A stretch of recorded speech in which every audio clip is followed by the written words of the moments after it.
지난주에는 한국은 추석이었다라고 합니다. 여러분 아마 사실 미국에 살아가시는 분들은 추석이 큰 의미가 없이 지나가시는 분들도 있는데, 또 한국 분들하고 연락이 되시는 분들은 추석이라고 또 카톡들이 또 엄청나게 또 쏟아지는 분들이 있다라고 합니다.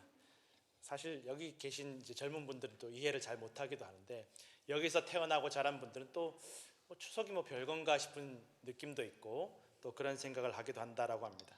문득 이제 지난 주일 저녁에 이제 그 보름달을 보면서 그런 생각이 들더라고요.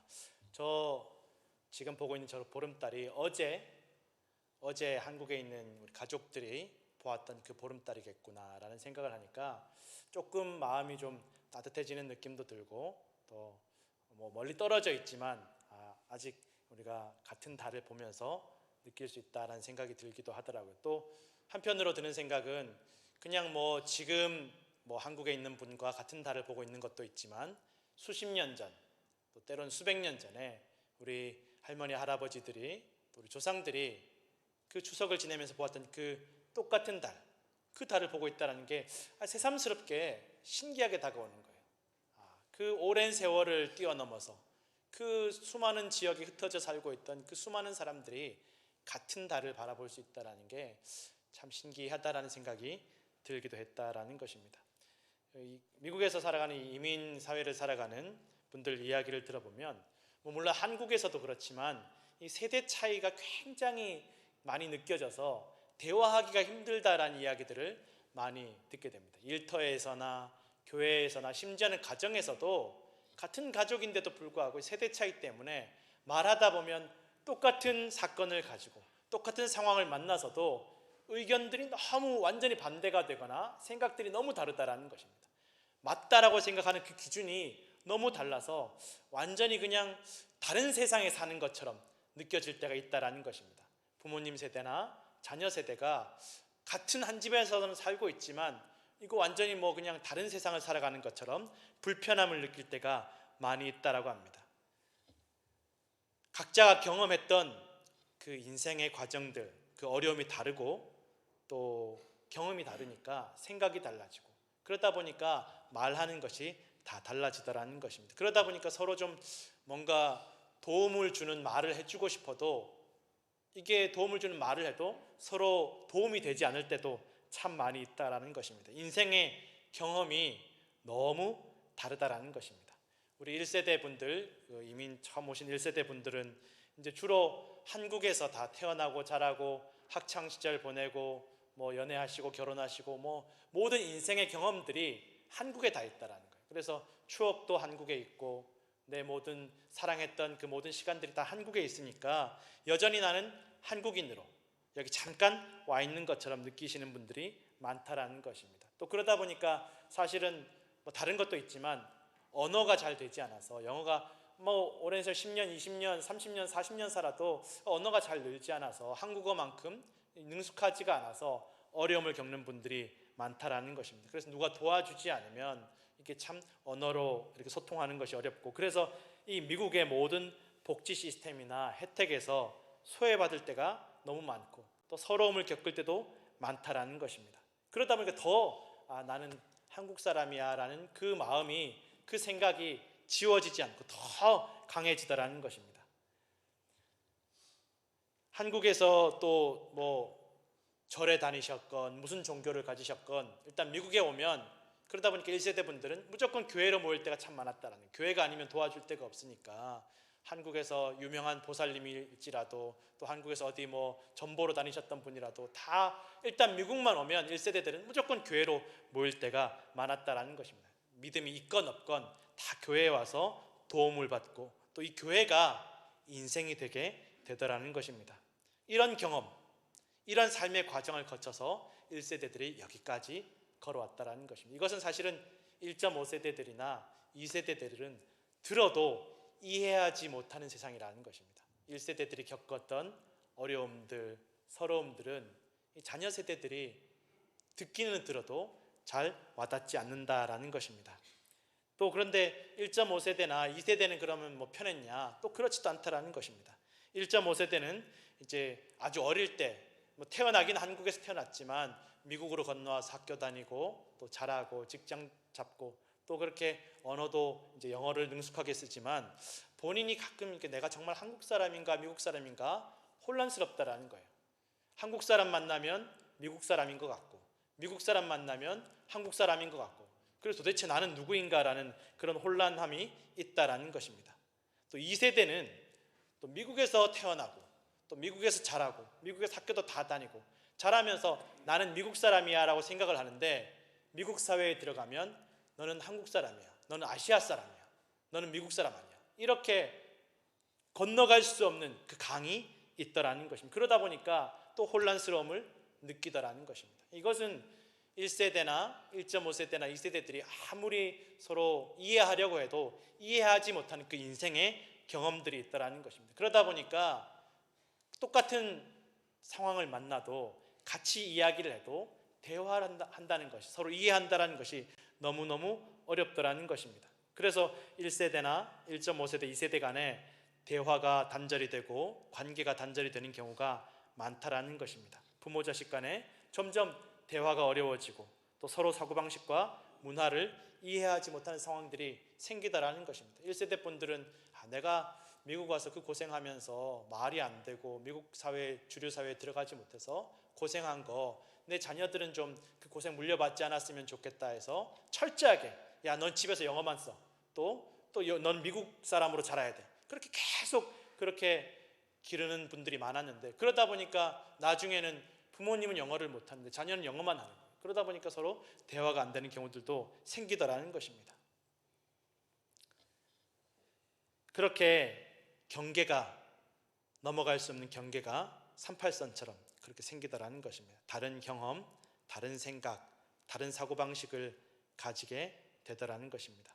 오늘 신명기의 말씀도 사실은 이 신명기의 말씀이 출애굽기나 레위기나 민수기에 나오는 하나님의 말씀과 내용상으로는 큰 차이가 없습니다. 아니 굳이 앞에 나왔던 내용을 왜 한 번 더 반복하실까? 왜 한 번 더 말씀하실까 싶은 생각이 드는데 이 말씀의 내용이 바뀐 것이 아니라 말씀을 듣는 사람들이 바뀌었다라는 거예요. 출애굽기나 레위기나 민수기에 이 하나님의 말씀을 듣던 사람들은 이제 애굽에서 갓 탈출한, 애굽을 탈출한 지 2달밖에 되지 않은 1세대들이었다라는 것입니다.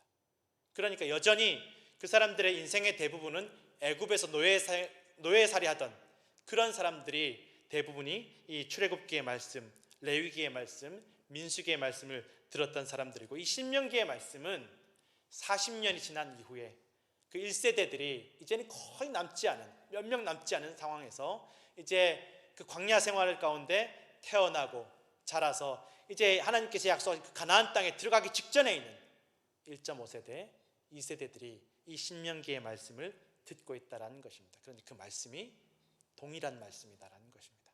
같은 축복의 말씀, 같은 약속의 말씀이었다라는 것입니다. 이 1세대들은 이 출애굽한 이스라엘 백성들 1세대들은 애굽에서 나온 지 2달 만에 시내산에 도착을 합니다. 금세 왔습니다. 금세 와서 시내산에서 하나님께서 모세를 통해서 말씀을 주시는데 모세가 한 40일 정도 좀 더디게 내려오니까 불과 2달 전에 10가지 재앙과 홍해를 가르는 놀라운 기적을 통해서 그들을 애굽에서 이끌어내신 그 하나님에 대한 은혜를 잊어버렸어요. 2달 만에. 2달 만에 그 기적적으로 애굽에서 이끌어낸 그 은혜를 잊어버립니다. 그리고 조금 기다리지 못하고 조금 더 참지 못하고 금송아지를 만들어서 이 금송아지가 우리를 애굽에서 이끌어낸 하나님이다라고 서로 즐기고 기뻐하고 자기네들끼리 축제를 벌이는 것입니다. 하나님 보시기에는 마음이 어떠하겠습니까? 오래된 것도 아닙니다. 1년이 지난 것도 아닙니다. 2년이 지난 것도 아닙니다. 2달 만에 모든 은혜를 다 잊어버립니다. 사실 이 출애굽한 이스라엘 백성들만 그렇겠습니까? 사람들이 다 그렇습니다. 우리가 정말 하나님 열심히 믿고 하나님 이 어려움만 해결해 주시면 하나님 제발 이 문제만 해결해 주시면 내가 정말 하나님 잘 믿겠습니다. 하나님 백성으로 살겠습니다. 간절히 기도하는데 정말 기적적인 은혜를 받고 나면 그 문제가 해결이 나고 나면 금세 그 은혜를 다 잊어버립니다. 다시 옛날로 돌아갑니다. 그리워합니다. 옛날에 내가 하나님 안 믿었을 때, 즐기면서 살았던 때, 그때를 그리워한다라는 것입니다. 그리고 후회하고, 조금만 어려움을 만나면 후회합니다. 아유, 내가 애굽에서 나오지 말걸, 괜히 모세를 따라 나와서 왜 이런 어려움을 당해야 되나. 조금만 어려움을 만나면 그리워하고 후회하고 불평하고, 왜 우리를 애굽에서 이끌어내가지고 왜 우리를 이렇게 힘들게 하냐, 이렇게 광야에 아무것도 먹을 것도 마실 것도 없는데 여기까지 오게 했나. 모세와 아론도 원망하고 심지어는 하나님도 원망하게 되는 것입니다. 기적 같은 은혜도 믿음을 자라게 하지 못하더라는 것입니다. 이런 일들이 여러분 성경에서 계속 반복이 됩니다. 하나님께서 은혜를 베풀어 주셔도 또 돌아서면 잊어버리고, 또 문제를 해결해 주셔도 돌아서면 잊어버리고, 하나님께 약속했던 것들, 다짐했던 것들, 하나님 내가 이 문제 해결해 주시면 내가 이거 봉사하겠습니다, 다 잊어버립니다. 그렇게 반복이 됨에도 불구하고, 그렇게 끊임없이 반복이 됨에도 불구하고 하나님께서 이스라엘 백성들을 포기하지 않으십니다. 어지간하면 굳이 이스라엘 백성, 이 유대인들, 이 고집센 유대인들 아니라도 충분히 더 좋은 민족들, 민족성을 가진 그 성품이 좋은 민족들이 있을 텐데 하나님께서 그들을 끝까지 포기하지 않으시고 인도하시더라는 것입니다. 이민 1세대 분들이 처음 미국에 오셨을 때 너무너무 고생하시는 이야기를 많이 듣게 됩니다. 처음에 계획을 가지고 또 미국을 오신 분들도 있고, 준비를 철저히 해서 영어 공부도 좀 하고 해서 미국을 오신 분들도 물론 있겠지만, 거의 그런 분들보다는 예상치 못하게 정말 갑자기 오게 되신 분들도 많이 있다라는 것입니다. 준비도 없이, 영어 공부도 하지 않고, 그냥 아무런 맥락도 없이 갑자기 급하게 오게 되는 일들이 많다 보니까, 그러다 보니까 이렇게 힘든 일들이 너무 많다라는 것입니다. 일은 해야 되고, 가족들과 함께 살아야 되고, 그러다 보니까 해 뜨기 전에 나가서 해 찌고 나서 들어오고, 그렇게 고생하다 보니까 자녀들과 시간을 보낼 그런 기회도 없고, 자녀들이 자라는 모습, 또 자녀들이 힘들 때 서로 이야기 나누고 이야기 들어줄 시간이 너무 없더라는 것입니다. 사랑을 쏟아주고 이렇게 보듬어 줄 수 있는 시간들이 없었다라는 것입니다. 그게 너무 지금까지도 아프고 안타깝고, 그러면서 그런 생각이 드시더라는 거예요. 괜히 왔나? 미국 괜히 왔나? 내가 이렇게 살려고 온 게 아닌데 괜히 왔나? 내가 애들한테 몹쓸 짓 하는 것 아닌가? 후회가 되고, 또 심지어는 하나님 살아계시면 왜 이렇게까지 하나? 내가 한국에서도 열심히 믿고 여기 와서도 교회 열심히 다니는데, 이렇게까지 교회 열심히 의지하는데 왜 이런 어려움을 겪게 하실까? 이런 후회하는 마음, 원망하는 마음이 들기도 하다라는 이야기를 들은 적이 있습니다. 그런데 그렇게 속상하고 아프고 원망스러운 마음도 가지고 있으면서도 억지로 어쩔 수 없이 교회 다니면서 그 아픔을 위로받게 되고, 또 하나님께서 어떻게 도우시고 돌보시는지 그 은혜를 다시 경험하게 되었다라는 고백을 들었습니다. 그리고 지나고 나니까, 이 세월이 지나고 나니까 내가 이 믿음 생활하는 게 얼마나 귀한지, 내가 이 신앙생활하는 게 얼마나 귀한지, 이것 때문에 내가 우리 가족이 살았다라는 그런 고백을 들은 적이 있습니다. 내가 교회 때문에 살았습니다. 내가 예배 드리는 것 때문에 포기하지 않고 살았습니다. 하나님께서 나 붙잡아 주셨습니다. 하나님께서 내 자녀를 길러주시고 내 자녀를 위로해 주셨습니다 라고 고백하시는 이야기를 들은 적이 있습니다. 부모가 옆에서 보듬어 주지 못하고 늘 일터에 있었지만, 마음만 있었지 내가 이야기해 주지 못했지만, 하나님께서 우리 자녀들을 교회 안에서 길러주시고 말씀으로 길러주셨다라는 그런 귀한 간증을 들은 적이 있습니다. 미처 돌보지 못했지만, 제대로 가정교육도 시키지 못했지만, 교회 안에서 하나님의 말씀이 우리 가족들을 돌보시고 길러주셨다라고 고백하시는 것입니다. 이 신명기의 말씀은 아주 어릴 때 애굽을 나온, 아까도 말씀드렸지만 1.5세대, 2세대 이스라엘 백성들입니다. 그들은 자기들이 애굽에서 나가게 해달라고 기도한 적도 없습니다. 알지도 못합니다. 애굽에서의 기억도, 시내산에서 하나님께서 어떻게 언약하셨는지에 대한 기억도 없다라는 것입니다. 그저 이 광야에서 태어나서 아무것도 없는 이 막막한 광야에서 본인의 의지와는 상관없이 내던져진 것처럼 태어나고 자랐다라는 것입니다. 그런데 이 광야에서 하나님께서 어떻게 우리 부모님들과 우리 백성들을 돌보시고 역사하시는지를 다 경험했고, 하나님께서 시내산에 주신 그 말씀 안에서 말씀을 들으면서 그렇게 자라갔다라는 것입니다. 광야에서 어려움을 만났을 때 우리 부모님들이 하나님에 대해서 어떻게 이야기하시는지, 그럼에도 불구하고 하나님께서 우리 부모님들과 우리를 어떻게 기르시고 은혜를 베풀어 주시는지를 그렇게 믿음의 훈련을 받으면서 자라갔다라는 것입니다. 40년의 세월이 흐른 후에 그 1세대들은 홍해 앞에서 그렇게 원망하고 불평하고 시내산에서 그렇게 후회하고 원망하고 불평했지만, 이 1.5세대 2세대들은 이제 이 요단강 앞에서 아무도 원망하지도 후회하지도 불평하지도 두려워하지도 않았다라는 것입니다. 왜 그렇습니까? 1세대들보다 환경이 더 좋아서 그랬겠습니까? 말씀 안에 자랐기 때문입니다.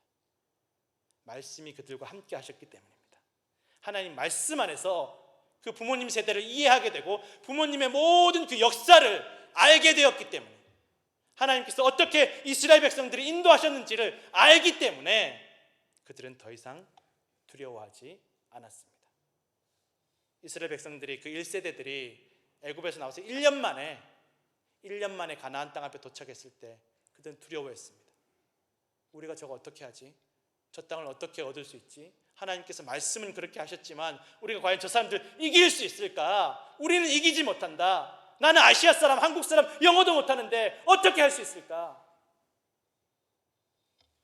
그런데 이 말씀 안에서 자랐던, 이 시내산에서 주신 그 언약의 말씀, 축복의 말씀 안에서 자랐던 그 1.5세대, 2세대들은 단 한 명도 두려워하거나 의심하지 않았습니다.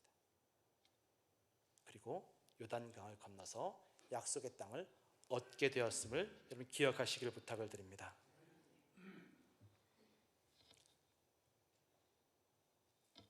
이 신명기의 말씀, 다시 한번 모세를 통해서 이스라엘 백성에게 주시는 이 언약의 말씀, 축복의 말씀, 일방적인 하나님의 은혜와 사랑의 고백을 이스라엘 백성들에게 말씀하고 있다라는 것입니다. 이 언약은 하나님을 위한 말씀이 아니에요. 하나님을 위한 약속이 아니라는 거죠.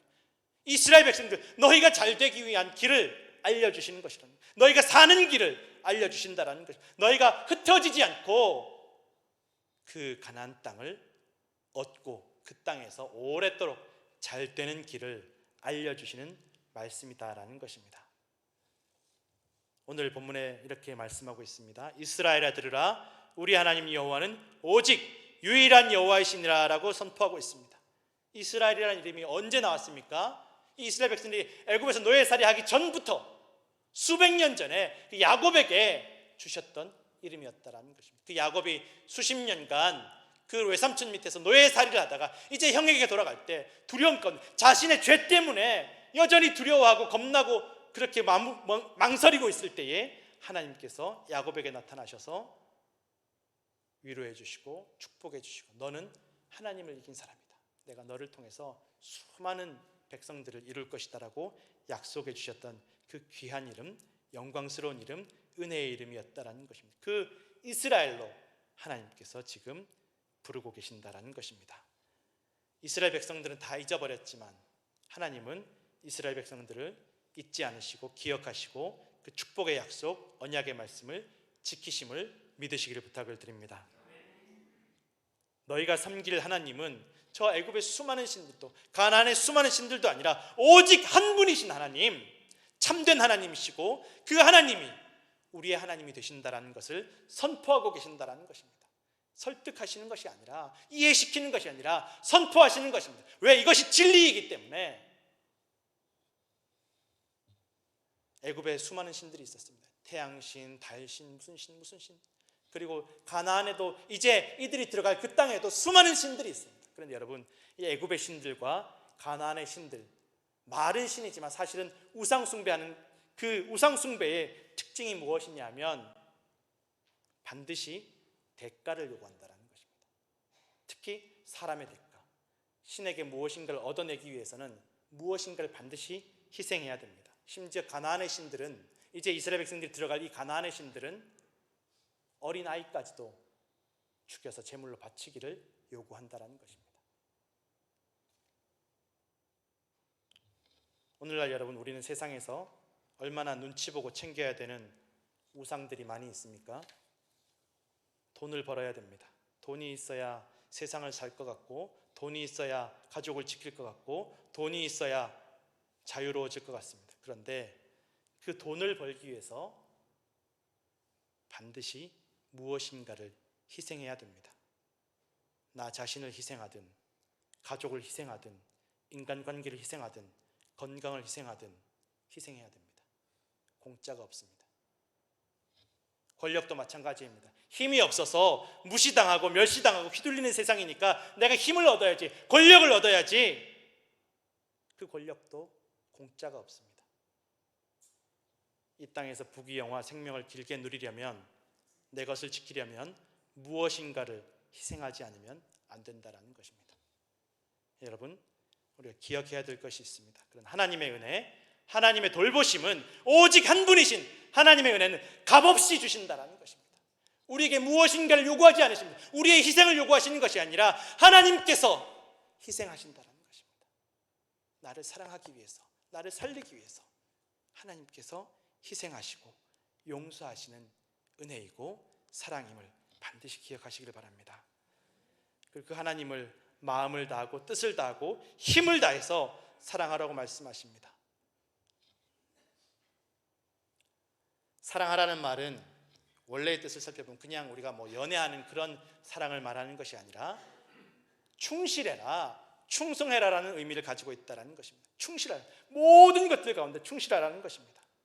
멀리 있는 하나님을 사랑하는 의미보다 구체적이고 내 일상 속에서, 인생 속에서 충실하고 충성을 다하라는 의미를 가지고 있다는 것입니다.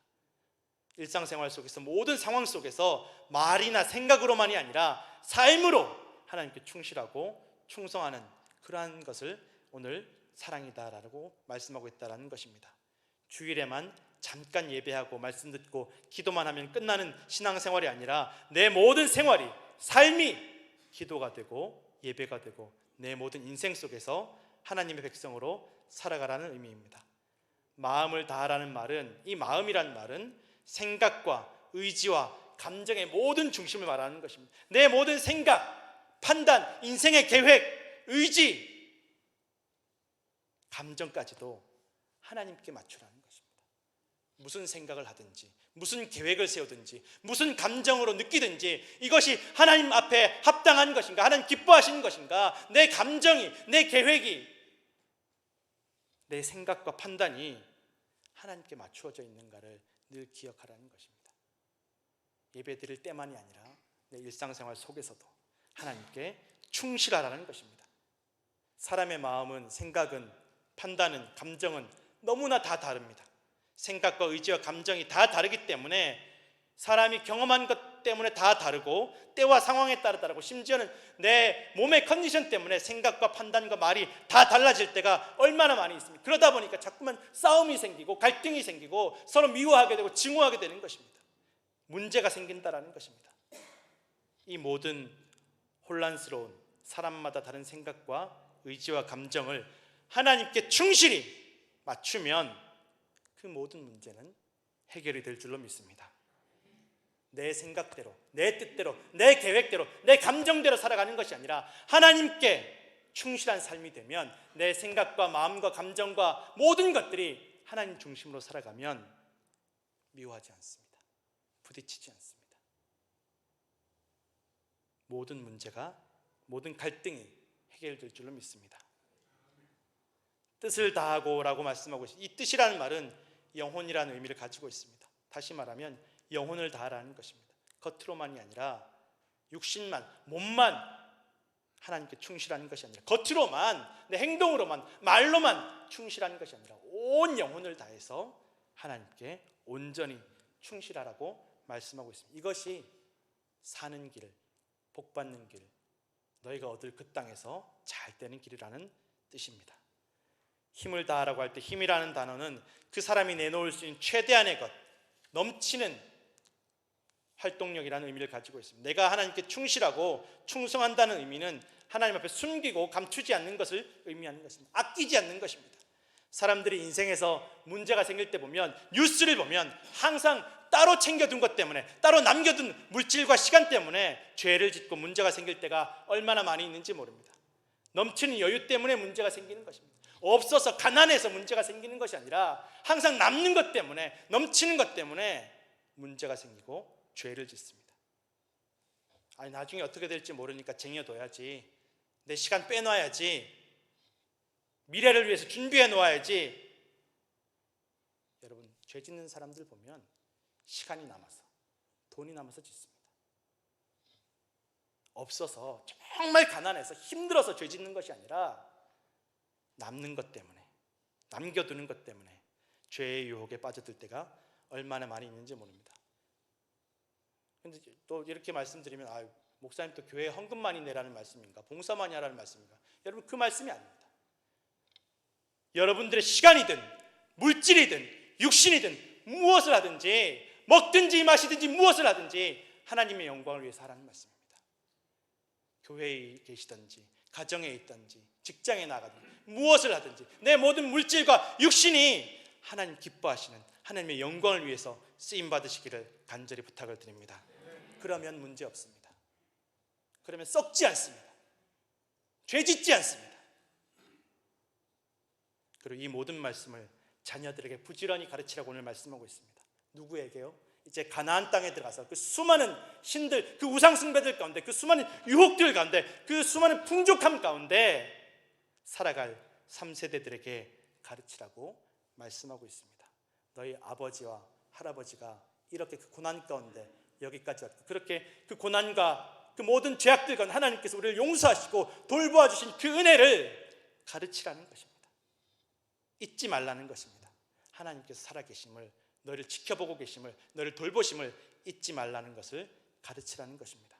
오늘 신명기의 말씀은 우리에게 희생을 강요하고 요구하시는 것이 아니라, 거래가 아니라 길을 알려주시는 것입니다. 사는 길, 멸망하지 않는 길, 절망하지 않는 길, 낙심하지 않는 길, 죄짓지 않는 길, 생명의 길을 우리에게 알려주고 계심을 믿으시기를 부탁을 드립니다.